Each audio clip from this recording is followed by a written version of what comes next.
If everyone will be finding a place to sit, we'll get started.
We're going to need a handout.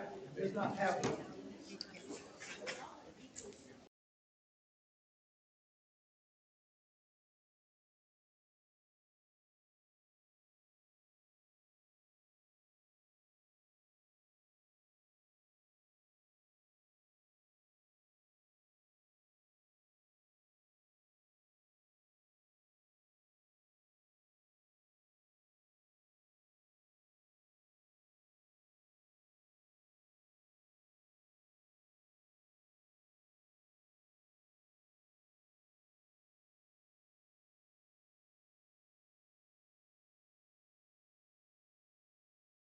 All right, do we have any cat people in the room?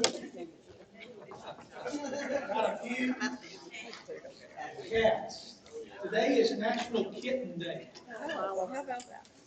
If you're into that type of stuff, we have two ourselves. Remember last week we were talking about giving kind of an update on dreams and visions. I don't know if you may have saw this in the news. This going back to June or just a month ago. A guy in Virginia had a dream about a certain sequence of numbers.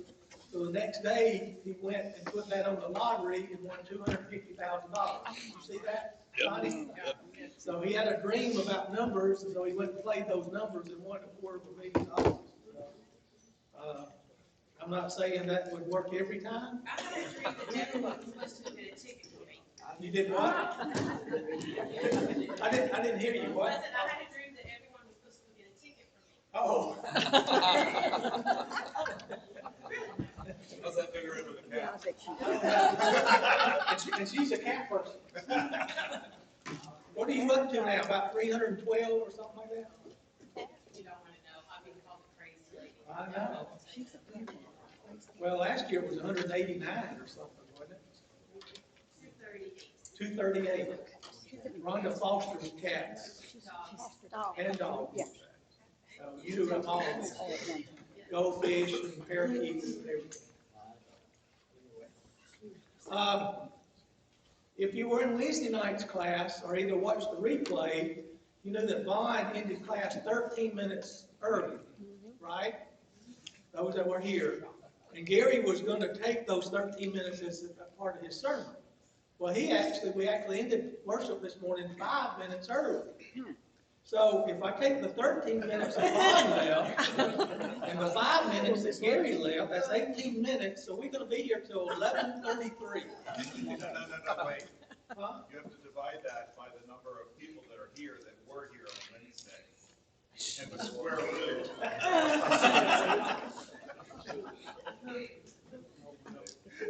We always have one smart aleck. Yeah. And it was white.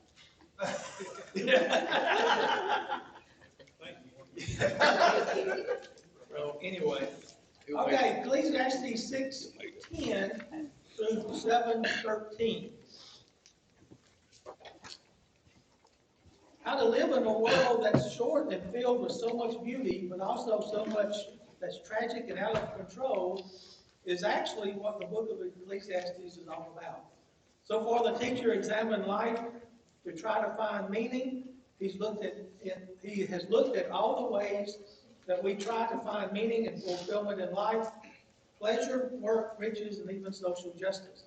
And he's found that none of them provide the meaning we're looking for. He's called it all vanity. If, according to the writer, we can't find meaning in pleasure, work, or riches, then how then should we live? Our Calvinist friends will sometimes use Ecclesiastes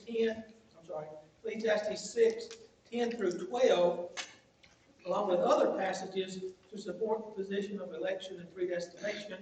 But Solomon is simply addressing the question, how do we live when we're not in control, when we don't have what's good for us? He's urging us to submit to God's sovereignty in our life. We could spend an entire class on election, predestination, and the balance between the sovereignty of God and man's free will. The teacher is reminding us of something that we too often forget. God knows all things from beginning to end. Here it is, David. Hold on to this. He is not confined in the perimeters of time as mankind is. What God has put into motion, mankind cannot change. This does not mean that we are exempt from the consequences of our choices. It simply means that God already knows that what our choices will be. There are no surprises for God. In verses 10 through 12 of chapter 6, we learn it's foolish for man to argue with God about what he has ordained in verse 10. Arguing with God with lots of words does not profit anyone, verse 11, because God knows what is best for man, and what his future holds. The teacher is saying God is the powerful creator and his control. We don't know what's coming. We don't even know what's good for us. The things that we think are good for us are often bad, and the things we think are bad often end up being good. So any questions or comments? Yeah. Yes, sir. That paragraph where it says it's foolish for a man to argue with God about what he has foreordained. Arguing with God with a lot of words does not profit anyone. And we kind of gloss over that occasionally. But how many times has a 3-year-old just tried to argue with us about something that we know as an adult is ludicrous? Yeah.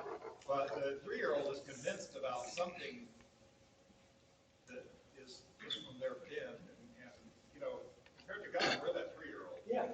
And God, he looks at us, he just got a Snickers sometimes. It's like, okay, whatever you say, kiddo. Yeah. Yeah. And I think it's a very significant point right there. Very good. Thank you. Anybody else?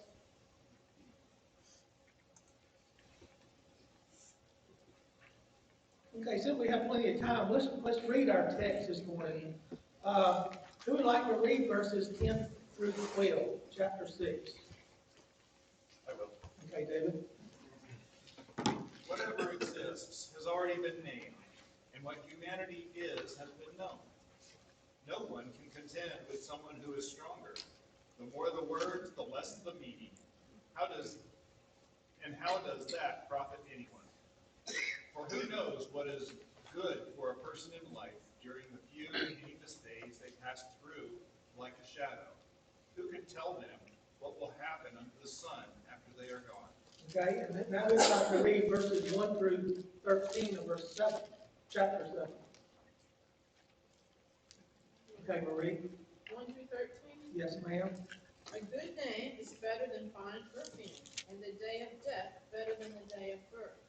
It is better to go to a house of mourning than to go to a house of feasting, for death is the destiny of everyone. The living should take this to heart. Frustration is better than laughter, because a sad face is good for the heart. The heart of the wise is in the house of mourning, but the heart of fools is in the house of pleasure. It is better to heed the rebuke of a wise person than to listen to the song of fools. Like the crackling of thorns under the pot, so is the laughter of fools. This too is meaningless. Extortion turns a wise person into a fool, and a bribe corrupts the heart. The end of a matter is better than its beginning, and patience is better than pride. Do not be quickly provoked in your spirit, for anger resides in the lap of fools. Do not say, why were the old days better than these? For it is not wise to ask such questions. Wisdom, like an inheritance, is a good thing, and benefits those who see the sun. Wisdom is a shelter, as money is a shelter. But the advantage of knowledge is this: wisdom preserves those who have it. Consider what God has done. Who can straighten what he has made crooked? Okay, thank you. I've already given you a kind of synopsis of 10 through 12. Any questions or comments about 10 through 12? Yeah, sorry. Yes. I actually did my homework this week, and I forgot it all because I did it like last Monday. Oh, okay. But I did have a thought on this. Okay, The verse 10 of chapter 7, why were the old days better than these? right. I heard a podcast a few months ago, and the guy is brilliant. He does this little podcast, and he's done like, I don't know, 7 episodes in the past 10 years, so it's not a regular thing. But his question was, when were the good old days? Yeah. And it was really interesting because, the good old days, back when, we were young and the world was right, and, well, let's see, Cuba had missiles pointed at us, and Russia was threatening world war, and, okay, so that wasn't the good days. So he says, okay, well, let's go back a little further. The good old days, the 1800s, late 1800s, were just a heyday back when tuberculosis was killing 50 million people, and Spanish flu was about to do the same, and massive deaths because of pandemics. Okay, well, let's go. And he did this all the way back to times BC, and pretty much came to the conclusion, there's no such thing as the good old days.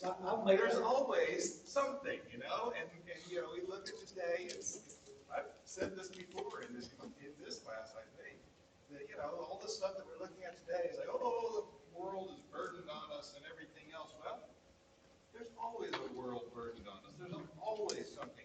The devil is working in our lives every single day of every single life of the 100 billion people that have lived throughout time.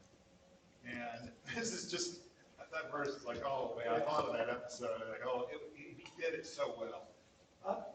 I've even made the statement before that at some point we're going to look back, or some people will look back to today and say, this is the good, those were the good old days. Yeah, absolutely. Give it 10 years. So I guess we should be calling it the bad old days. No, just the old days. It's all relative. Sometimes it's been, it's good old days. So, Shane, you have your hand up? Well, I was going to say, I think the key to the whole concept of the good old days is we were younger then. Yeah. So anytime I can think of myself being younger, then that's a good old day. I forgot the second part of this point. The other part is also from another podcast. I listen to a lot of podcasts when I drive to Arkansas and back. But the other part was it was a podcast about how the human brain works.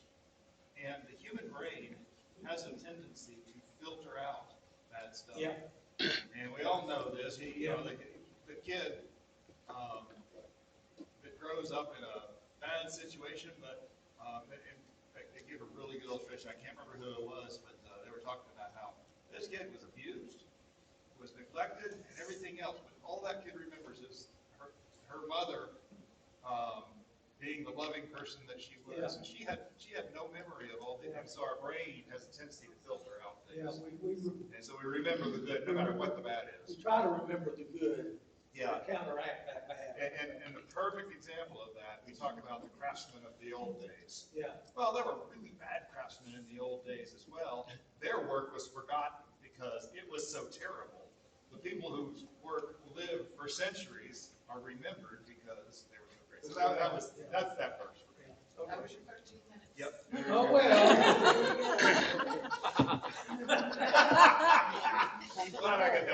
Anybody else have any quick comments? Okay. The teacher gives us 3 examples of things that could come our way that might be bad, but then argues that they're actually good. The main point he's making in this passage is that God is in control, so look for what's best, even in what looks bad. Nobody would choose to experience these 3 things, but the teacher says that they are actually better than if we avoid them.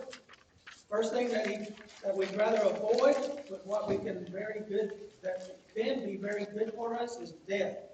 Mentions this in verses 1 through 4. So the first question is, if you could choose between a good name or a good reputation or riches, which would you choose and why? We'd like to get us started this morning. If you had a choice between good name or riches, what would you choose? I've heard a good name. Anybody else want to go with a good name? Several heads are shaking. Anybody like to go with riches?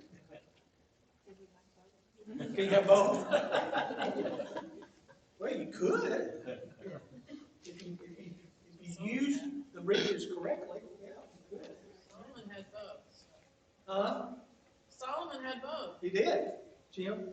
A lot of people in the world today that are wealthy that have good names. Yeah, I'm saying you could have both if you use the riches properly. Yeah. But if you don't have a good name, the riches don't It matter. doesn't matter. If you only had one or the other, Yeah. I think we'd want the good name. I wouldn't know. The riches, I mean. You can't buy a good name or a good reputation. Thomas Paine puts it this way: reputation is what men and women think of us. Character is what God and angels know of us. Where's the heart of the wise versus the heart of the fools in verse 4? Where's the heart of the wise? Let's start with them first. House of mourning. House of mourning. So where are the fools? The heart of the fools. House of pleasure. House of pleasure or feasting. Depends on the translation. You may have feasting instead of pleasure. So question number 3 goes with this. Why is it better to go to a house of mourning than to a house of feasting or pleasure? Why is it better to go to that house of mourning?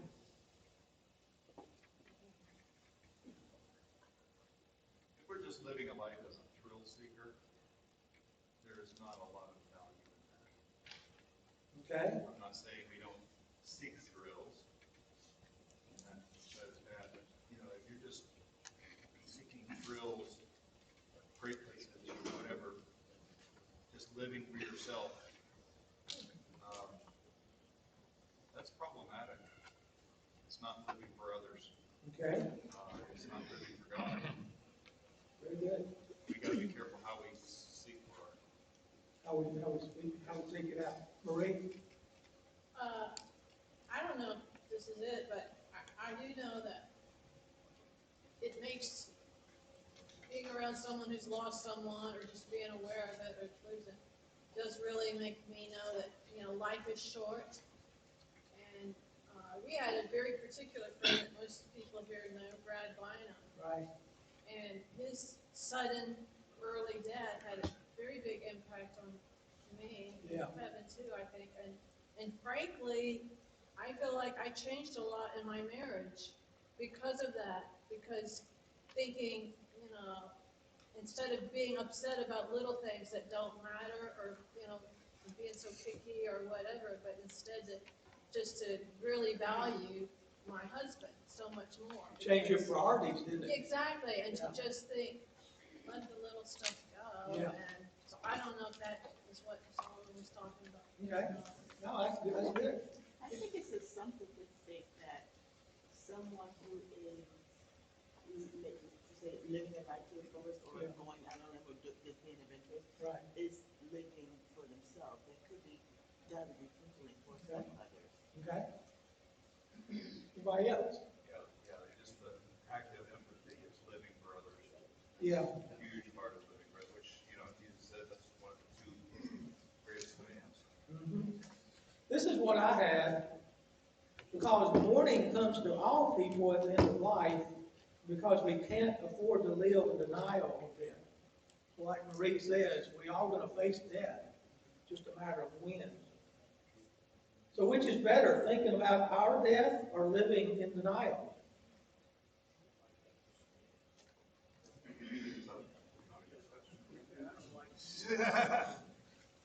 So What, what's wrong Connie? with, I don't like either one. You don't like it? Kevin? so what's wrong with a good party? Good part. Nothing if it's clean, wholesome fun. Yeah. Anybody? Thinking about our death keeps us from living in denial about our own future death. The human side of us wants to believe that we'll never die, but we can't afford to live in denial about the fact that our life is short and that we will die. So it kind of opens our eyes to our future. Yes, ma'am. If you think about your death and you plan for your death, it sure makes it easier on the family members. Amen. Amen. Sure does. Because it's gonna happen. Yeah. We had a friend pass away from my childhood, and she had planned everything. She had even picked out the songs, who was going to speak. Everything was paid for ahead of time, and when it hit the family and she passed away, 2 kids and a husband, it was really neat because the funeral home just showed up. They were there, they knocked on the door, and they took over. And they were both like, it was amazing. So the second thing that we'd rather avoid, but that can be very good for us, is rebuke. Verses 5 and 6 continues to think that sorrow is a better teacher for us than laughter. Why is it better to listen to the rebuke of a wise man than to listen to the song of fools? Verse 5. Some fools that know value. Okay. Living for oneself Okay. versus living for others. If a wise person is helping you, they are living for you, and it's good to listen to them. Okay. Anybody else? I mean, in general, if you want to better yourself and improve yourself, then you have to face the things that need to change in order to do that. Yeah. And the only way that happens is when we accept the rebuke of the wise. Yeah. When the wise instruct us on how to better ourselves, we have to be willing to listen to that. The people who don't listen to that, they don't better themselves. And a lot of times, they do the opposite. They just continue to slide down the hole. They just dig that hole deeper, don't they? And it just becomes worse. Yeah. It's like the old, it's like a leader who surrounds himself with yes men. Yeah, exactly.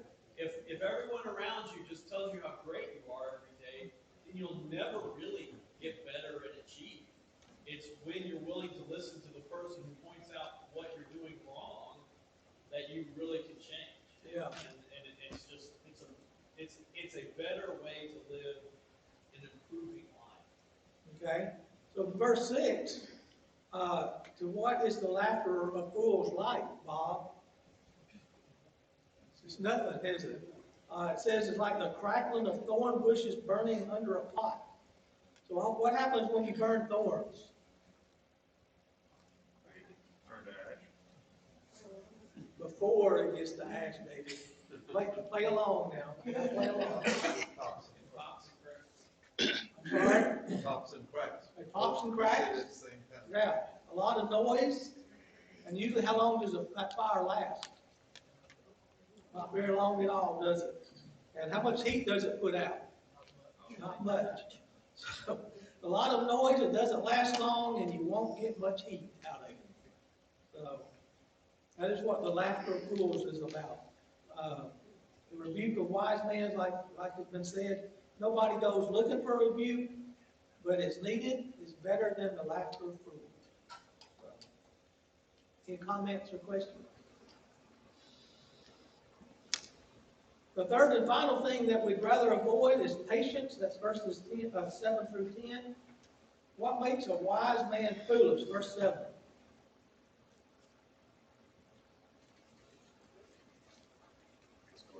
extortion, robbery, some translations say.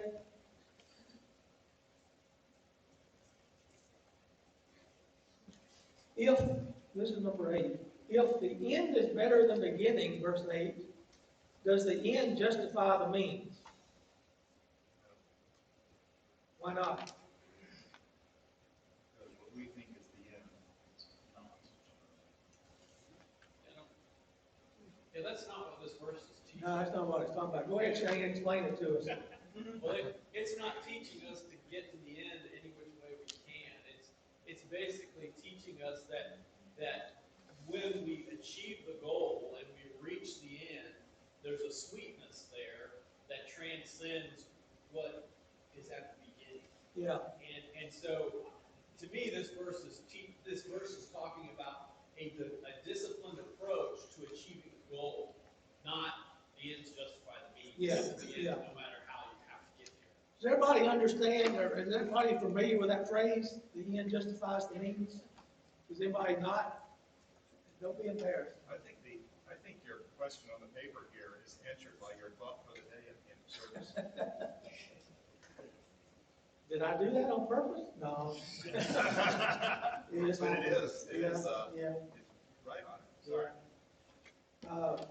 Basically, the comment means doing something wrong to achieve a positive end and justifying the wrongdoing by pointing to a good outcome. Basically, Shane is saying, that's not what we're talking, what Solomon is talking about here. He's basically saying, when we get to the end, everything that we had to go through to get there is making getting to the end a lot sweeter or better. So, that makes sense? Is that pretty well what you said?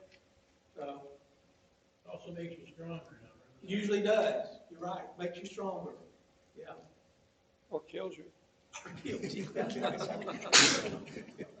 gives you a full muscle. You've had it for 4 weeks. Finally going to PT in the morning. That's beside the point. So why should people not be quick to anger in their spirit? Verse 9. Why should we not be quick to anger?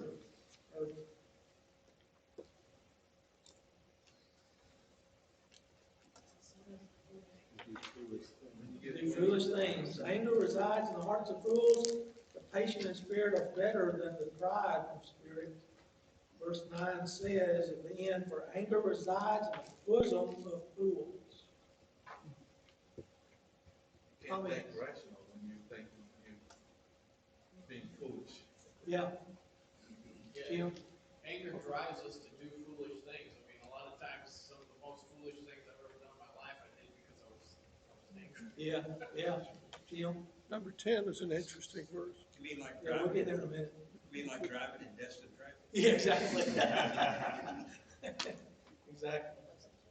Any other comments in verse 9? Jim is anxious to get to verse 10. I would just say that it's anger is a simple based reactionary emotion, right? It's normal, isn't it? And yes, it's normal. And I think part of what Solomon is getting at, wisdom surpasses that.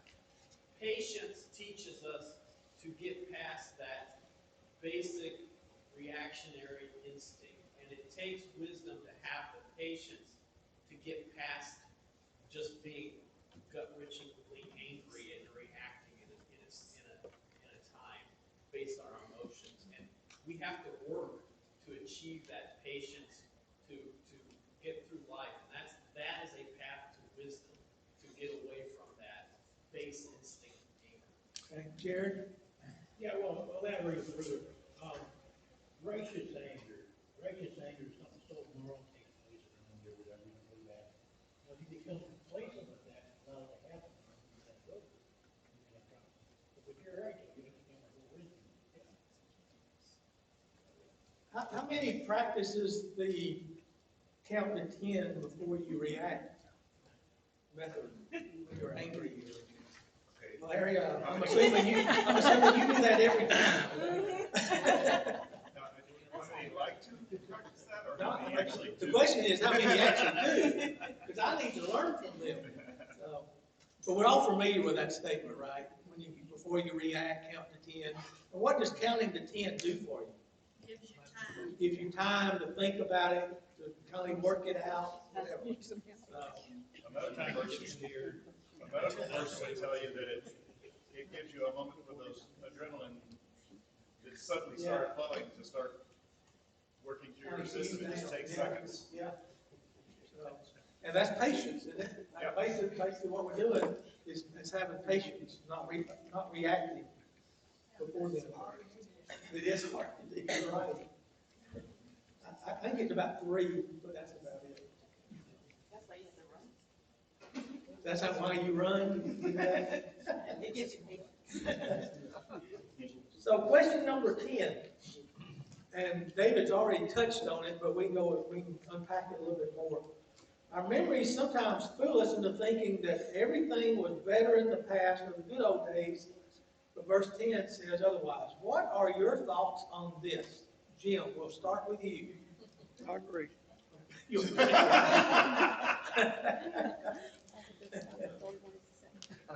All right, easy enough.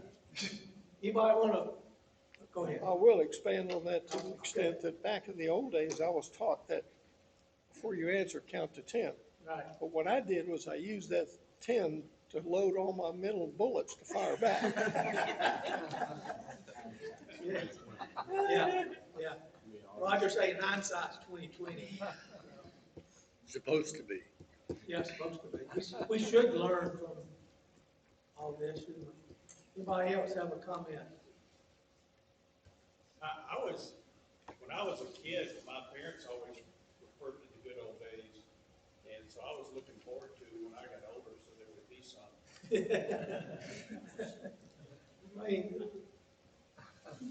both of my parents, and probably a lot of y'all's, both were born during the Depression, which we consider not very good days, but that's when both of them were born. And so I think we're going to look back at today at some point. Appreciate it. Yes. When you live through hard times and you look back at it with appreciation for Yeah. what you had and how you got it. Right. And how God provided you through that, whatever the situation is. Anybody else? Margaret? I think some of our pleasant experiences and memories of our youth, I miss those things. You know, you didn't lock a front door, a lot of rock and roll that was really cool. It was good brownies. It was good music. Good brownies. That's what we say the good old days, or the pleasant times that we thought were positive that we miss, because nowadays in time you have to lock everything. So we lived at home and mom and dad took care of us and we didn't have to worry about paying bills. Yeah, the good old days is what seems to be good. Very good. There you go. That's a good point. But I also remember that our parents had the same outlook on life as we do today. How many of them approved of Elvis Presley?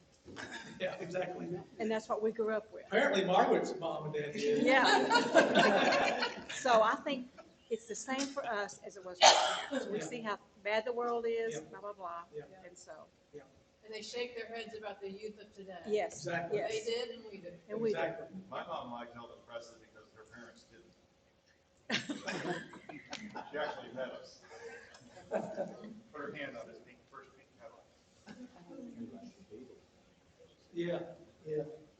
So the end of a thing is better than the beginning, even though it may be hard when you're in the middle of the muck. It's easy to long for the old days or to want to give up, but hang in there. The end is better than the beginning, but you'll never see it if you're not patient. That's not on your sheet, I'm sorry. That's just some thoughts I had. Any comments or questions about death, rebuke, or patience?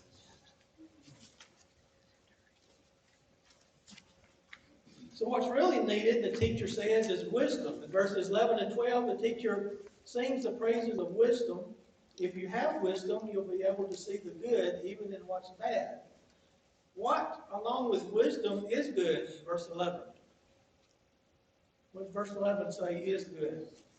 Your inheritance. Is this a material, spiritual? What kind of inheritance is this? Yes.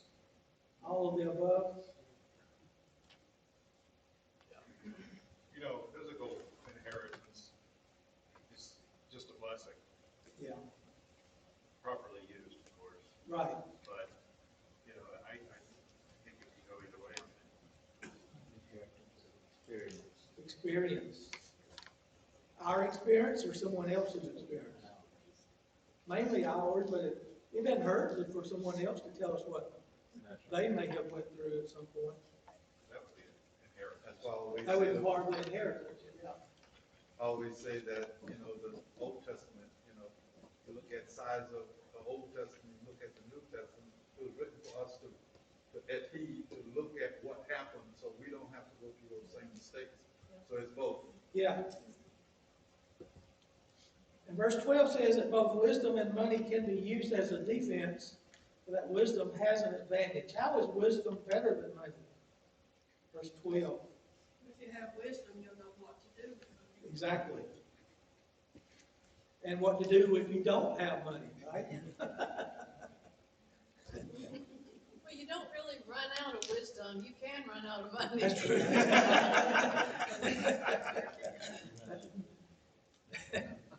You run out of wisdom?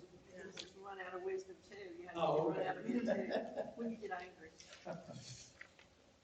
Wisdom gives life to whoever has it. When you're wise, you'll be able to see the good even in what's bad.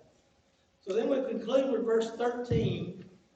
What does it mean that God can make straight what he has made crooked? What does that mean? If God's made something crooked, how can he make it straight? He can make good out of bad. Okay? Anybody else have a thought? Isn't that saying things that God has made a certain way crooked, that man, we can't straighten it. We can't straighten We it. can't like fix what we think God messed Right. up, which he really didn't. Right. God has made both the day of prosperity and the day of adversity. Any comments or questions about Ecclesiastes 6? I think cutting off at 13 is kind of a disservice because 14 is the very next line. It does. When times are good, be happy. When times are Yeah. bad, consider this. It's really, you know, whatever is there. He's saying our response is our responsibility. Hey, that was kind of cool. You like that? That was good. It's really a tease to get you back here next week so we go into 14. Yeah. Okay? Okay. That's what it's all about. You have a surprise. So in conclusions, I've given you a bullet point, the bullet points of what our text goes over. I'm not going to sit here and read it. You can read that. But always remember, God is in control of your life. You don't know what's coming your way, and even if you did, you wouldn't know what's good and what's bad. So enjoy the days of prosperity that God gives you, because he has a purpose that you may not know about. God is in control, so look at what's best, even in what looks bad. Final comments, questions? Don't go away, we're not through yet. Next week, we're going to look at Ecclesiastes 7:14 through 29. Go ahead and read that ahead of time in case Gary decides to take his 13 minutes next week, and we're running late.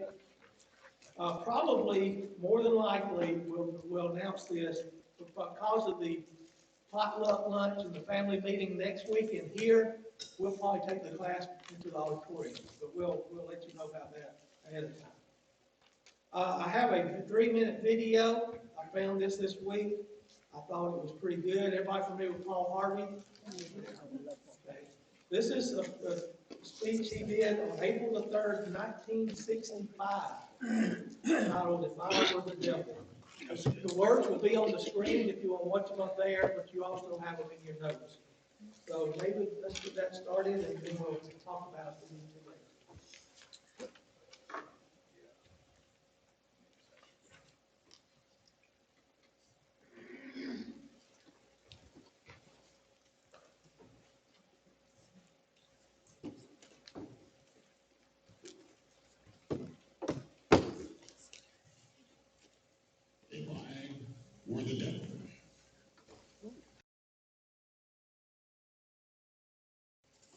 If I were the prince of darkness, I'd want to engulf the whole world in darkness, and I'd have a third of its real estate and 4/5 of its population, but I wouldn't be happy until I had seized the ripest apple on the tree. Thee. So I'd set about, however necessary, to take over the United States. I'd subvert the churches first. I'd begin with a campaign of whispers. With the wisdom of a serpent, I would whisper to you as I whispered to Eve, do as you please. To the young, I would whisper that the Bible is a myth. I would convince them that man created God instead of the other way around. I would confide that what's bad is good and what's good is square. And the old I would teach to pray after me, Our Father, which art in Washington. And then I'd get organized. I'd educate authors in how to make lurid literature exciting so that anything else would appear dull and uninteresting. I'd threaten TV with dirtier movies and vice versa. I'd peddle narcotics to whom I could. I'd sell alcohol to ladies and gentlemen of distinction. I'd tranquilize the rest with pills. If I were the devil, I'd soon have families at war with themselves, churches at war with themselves, and nations at war with themselves, until each in its turn was consumed. And with promises of higher ratings, I'd have mesmerizing media fanning the flames. If I were the devil, I would encourage schools to refine young intellects, but neglect to discipline emotions, just let those run wild. Until before you knew it, you'd have to have drug-sniffing dogs and metal detectors at every schoolhouse door. Within a decade, I'd have prisons overflowing. I'd have judges promoting pornography. Soon I could evict God from the courthouse, then from the schoolhouse, and then from the houses of Congress. And in his own churches, I would substitute psychology for religion and deify science. I would lure priests and pastors into misusing boys and girls and church money. If I were the devil, I'd make the symbol of Easter an egg and the symbol of Christmas a bottle. If I were the devil, I'd take from those who have and give to those who want it until I could kill the incentive of the ambitious. What'll you bet? I could get whole states to promote gambling as the way to get rich. I would caution against extremes in hard work, in patriotism, in moral conduct. I would convince the young that marriage is old-fashioned, that swinging is more fun, that what you see on TV is the way to be. And thus I could undress you in public, and I could lure you into bed with diseases for which there is no cure. In other words, if I were the devil, I'd just keep right on doing what he's doing. Paul Harvey. Good day.